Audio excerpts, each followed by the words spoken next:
Anda bertudung tetapi sering alami kulit berminyak di bahagian telinga?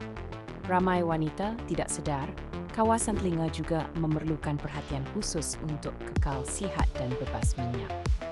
Telinga yang tertutup tudung mudah terperangkap haba dan peluh, menyebabkan pengeluaran sebum berlebihan, lalu kulit jadi berminyak, kadang-kadang berbau dan gatal yang mengganggu keselesaan.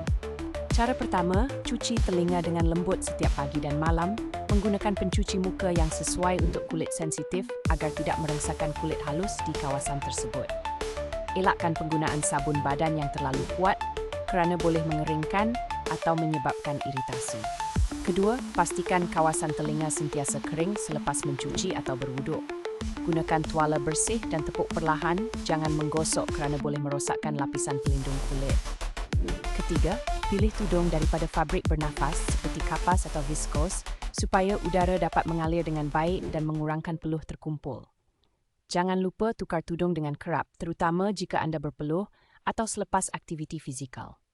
Amalkan rutin ini setiap hari untuk memastikan telinga bebas minyak, sihat dan selesa walaupun bertudung sepanjang hari.